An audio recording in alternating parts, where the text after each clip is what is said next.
నమస్తే విజయవాడ. నమస్తే నమస్తే. సారీ సుమ గారు, నాకు మైక్ ఇవ్వడానికి కొంచెం డిలే అయింది. విజయవాడలో ఇది ప్రీ రిలీజ్ ఫంక్షన్లా లేదు, సక్సెస్ మీట్ చేస్తున్నట్టు ఉంది. Thank you.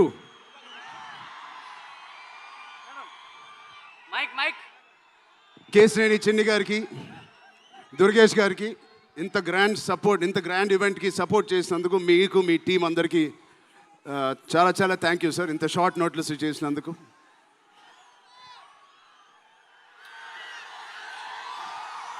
విజయవాడ అసలు మీ అందరి మధ్యలో ఇక్కడికి వచ్చి చేసుకున్నందుకు మీ అందరికీ థ్యాంక్ యూ సో మచ్. చాలాసేపు నుంచి వెయిట్ చేసినందుకు. ఇంత హీట్లో షర్ట్ అంతా మొద్ద అయిపోయింది అందరికీ. బట్ ఈ హీట్ని, ఈ ఎనర్జీని చాలా చాలా ఇంతసేపు ఎంజాయ్ చేసాం. విజయవాడలో చేయాలనుకున్నాం. ఎప్పుడైతే డిసైడ్ అయ్యామో నేను సతీష్ గారికి చెప్పాను, ఇది మా లక్కీయెస్ట్ సిటీ. నాన్నగారికి కానీ మాకు ఖైదీ నెంబర్ 150 కూడా ఇక్కడే చేసాం, ఇంద్ర కూడా ఇక్కడ చేసాం. సో ఆ లక్ని కొంచెం మేము ఇంటికి తీసుకెళ్దామని ఇక్కడికి వచ్చాం. మీ అందరికీ, తమ్ముళ్ళకి, ఇక్కడ ఉన్న అన్నయ్యలకి, వచ్చిన అక్కలకి, చెల్లెలకి, మీ అందరికీ పేరు పేరున థ్యాంక్స్. అలాగే టీవీలో చూస్తున్న మా అభిమానులకి, వాళ్ళందరికీ చాలా చాలా థ్యాంక్ యూ. సరే, పెద్ది అన్ని విజువల్స్ చూశారు మీరు. పెద్ది ఎన్నో కథలు వింటూ ఉంటాం ఆర్టిస్ట్గా. కొన్ని కథలు విన్నప్పుడు నచ్చుతాయి, కొన్ని కథలు విన్నప్పుడు ఆశ్చర్యపరుస్తాయి. బట్ పెద్ది అనే కథ మాత్రం విన్నప్పుడు ఎక్కడో గుండెలో నా హృదయానికి చాలా దగ్గరగా హద్దుకుని ఉన్న ఒక కథ. ఇలాంటి కథ మా నాన్నగారు చెప్పినట్టు 10 సంవత్సరాలకు ఒకసారి వస్తుందేమో ఇలాంటి కథ. అలాంటి కథ నాకు వచ్చినందుకు ఫస్ట్లీ నా సుకుమార్ గారికి, బుచ్చిబాబు గురువు గారికి నేను మనస్ఫూర్తిగా థ్యాంక్స్ చెప్పుకుంటున్నాను. నా దారిలో, నా ఈ సినిమా జర్నీలో నాకు ఇలాంటి ఒక కథ ఇచ్చినందుకు. ఇది నా లైఫ్ లాంగ్, నా సినిమా లైబ్రరీలో వన్ ఆఫ్ ద టాప్ ఫిల్మ్స్గా నిలిచిపోతుంది. పెద్ది చాలా చేసింది, నన్ను వ్యక్తిగతంగా ఒక మంచి దారిలోకి మార్చింది. ఒక యాక్టర్గా నాకు చాలా సాటిస్ఫాక్షన్ ఇచ్చింది. Love you love you love you love you. అలాగే ఇది నాకు బుచ్చి గారు చెప్పినప్పుడు ఇది ఒక సినిమా స్టోరీ లాగా చెప్పలేదు, ఒక వ్యక్తి జర్నీ లాగా, ఒక ప్రయాణం లాగా ఒక కథ మొత్తం నరేట్ చేశారు నాకు. ఇది మామూలు సబ్జెక్ట్ కాదు, ఇది ఎగిసిపడే ఒక మనిషి కథ కాదు. కిందకి పడిన మనిషి లేచి ఎలా నించుంటాడో అలాంటి కథ ఇది. అందరూ కష్టం గురించి మాట్లాడుతున్నారు. అరే, ఇలాంటి కథ కోసం కాకపోతే ఎప్పుడు కష్టపడతామండి. కష్టంతో చేసిన పని కాదు, చాలా ఇష్టంగా, ప్రేమతో చేసిన పని. ప్రతిరోజు లెగిసి పొద్దునే షూటింగ్ ఎప్పుడు వెళ్ళాలా, జిమ్ చేసి షూటింగ్ ఎప్పుడు వెళ్ళాలా అని అనిపించిన one of the rarest films నాకు. బహుశా ఒక మగధీర కనిపించింది, రంగస్థలానికి కనిపించింది, RRR కనిపించింది, మళ్ళీ నాకు పెద్దిగా అనిపించింది. అలాంటి భావం, అలాంటి ఒక ఎక్స్పీరియన్స్ ఇచ్చిన మా బుచ్చిబాబుకి స్పెషల్గా థ్యాంక్స్ చెప్పాలి.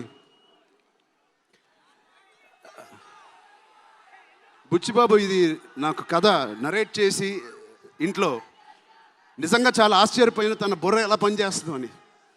ఇంత అద్భుతంగా రాసి పెట్టుకోండి. ఇండియాలో నంబర్ 4 or 3 టాప్ డైరెక్టర్స్లో బుచ్చిబాబు పేరు ఉంటుంది ఫ్యూచర్లో.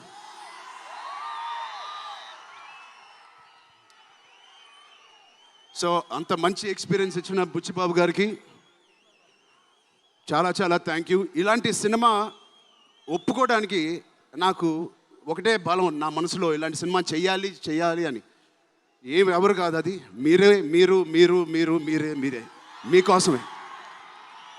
నిజంగా ఏ ఆర్టిస్ట్కైనా వాళ్ళ అభిమానుల నుంచి, వాళ్ళ శ్రేయోభిలాషుల నుంచి ఇలాంటి ఎక్సైట్మెంట్, ఇలాంటి ఎంకరేజ్మెంట్ లేకపోతే ఎందుకు చేయాలండి సినిమాలు? హాయిగా ఇంట్లో కూర్చొని వేరే పని చేసుకోవచ్చు. మీకోసం చేతులు ఇరక్కొట్టడమే కాదు, రక్తం చింది కూడా పని చేస్తాను మీకోసం.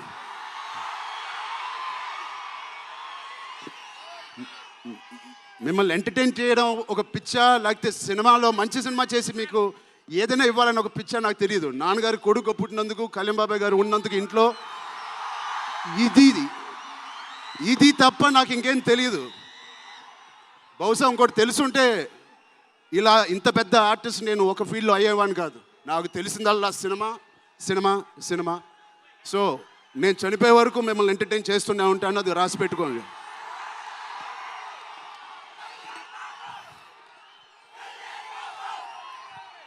సో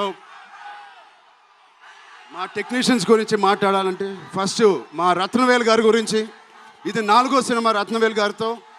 ఇంత బ్యూటిఫుల్గా మమ్మల్ని అందరినీ ప్రజెంట్ చేసి ఆయన సీనియారిటీని మాకు సపోర్ట్గా ఇచ్చిన ర్యాండీ గారికి ఆయన స్పెషల్ థ్యాంక్ యూ.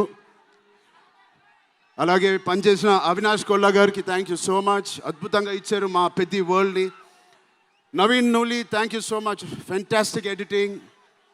మిగతా టెక్నీషియన్స్ అందరూ, మా అనంత్ శ్రీరామ్ గారు, బాలాజీ గారు, మా choreographer Johnny master, Bosco master, thank you so much. మిగతా సింగర్స్ అందరికీ థ్యాంక్ యూ సో మచ్. మా సతీష్ గారి గురించి చెప్పాలి. మొదటి సినిమా ప్రొడ్యూసర్ లాగా కాదు, ఒక 50 సినిమాలు తీసిన ప్రొడ్యూసర్ లాగా ఆయన దీనికి పనిచేశారు. ఆయన ఒక పెద్ద కన్స్ట్రక్షన్ కంపెనీకి యజమాని. దాంట్లో కూడా ఒక నంబర్ 1 స్థాయిలో ఆయన ఎదుగుతూ వెళ్తున్నారు. ఆయనకి ఏం పని ఇచ్చినా ఇంత చిత్తశుద్ధితో, ఇంత డెడికేటెడ్గా చేయలేదు. ఆయన చేస్తారు. మామూలుగా నేను పనిచేసిన 1-2 ప్రొడ్యూసర్లు టీ తాగి భోజనానికి వచ్చి వెళ్ళిపోతారు. అలాంటి టీ తాగి వెళ్ళే ప్రొడ్యూసర్ కాదు. ఎవ్రీ డే 3 పూటలు అంటే 8 అవర్స్ మాతోనే గడిపినాడు. నాకు ఒక్కరోజు గుర్తులేదు ఆయన సెట్లో లేకుండా.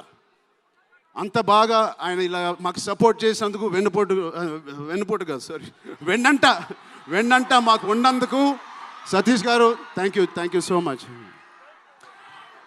అలాగే మా కో ప్రొడ్యూసర్స్ అండ్ ప్రెజెంటర్స్ మైత్రి రవి గారికి, నవీన్ గారికి కూడా థ్యాంక్ యూ. B4U వాళ్ళకి కూడా thank you. India wide release చేస్తున్న మా జియో సినిమాకి కూడా చాలా థ్యాంక్ యూ. టీ సిరీస్ మ్యూజిక్కి చాలా థ్యాంక్ యూ. ఇంకా ఎవరెవరు అసోసియేట్ అయ్యారో వాళ్ళందరికీ చాలా చాలా thank you. Rahman sir, you are the biggest pillar of Peddi. మేమందరం ఎంత కష్టపడ్డామో 2.5 సంవత్సరాలు, 280 రోజులు, దానన్నిటినీ మీరు దగ్గర తీసుకొచ్చి దానికి ఒక ప్రాణం పోస్తున్నారు. రోజు 6 గంటల మార్నింగ్ వరకు పనిచేసి పడుకుంటున్నారు ఆయన డెడికేషన్కి, ఆయన సినిమాలో పనిచేస్తున్నందుకు చాలా చాలా చాలా థ్యాంక్ యూ. ఏంటి విజయవాడ?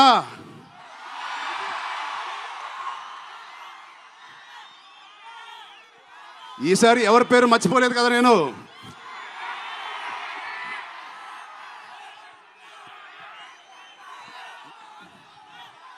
ఆ చంద్రుల్లో ఒక ముక్క జారిందే నా పక్క.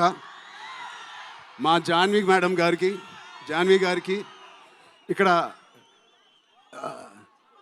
శ్రీదేవి గారు ఎక్కడున్నారో జాన్వి గారిని చూసి ఎంతో మనస్ఫూర్తిగా, ఎంతో గర్వంగా ఆనందపడుతూ ఉంటారు.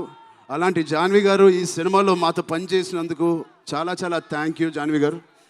You are the happiness of the film. You bring joy to all of us when you come on stage, the way you work. చాలా చాలా పెద్ద లైఫ్ ఉంది మీకు. I wish you so much all the best. మీ అమ్మగారి కన్నా చాలా పెద్ద హీరోయిన్ అవ్వాలని కోరుకుంటున్నాను.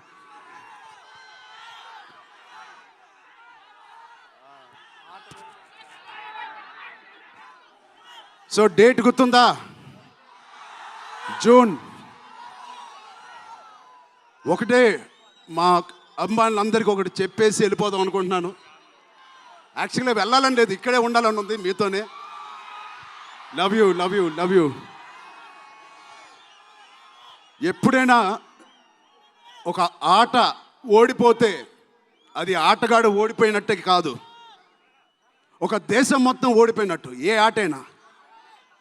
అలాగే ఈ పెద్దిగాడు, మీ అందరికి తెలిసి ఆ డైలాగ్ ఉంది, ఆట ఆడలేదు, ఏంటది, పోరాడాడు.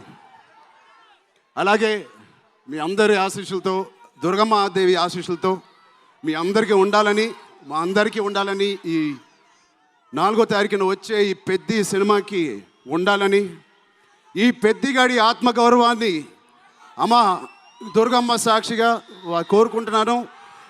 ఆత్మగౌరవాన్ని మీరందరూ ఉన్నత స్థాయికి తీసుకెళ్తారని మనస్ఫూర్తిగా దుర్గాదేవిని కోరుకుంటున్నాను. మీరు కూడా చల్లగా ఉండండి, జాగ్రత్తగా ఇంటికి వెళ్ళండి. మీ కుటుంబ సభ్యులు అందరినీ అడిగానని చెప్పండి. వాళ్ళందరికీ నా నమస్కారాలు ఇవ్వండి. మీరందరూ ఇంతసేపు ఉన్నందుకు థ్యాంక్ యూ.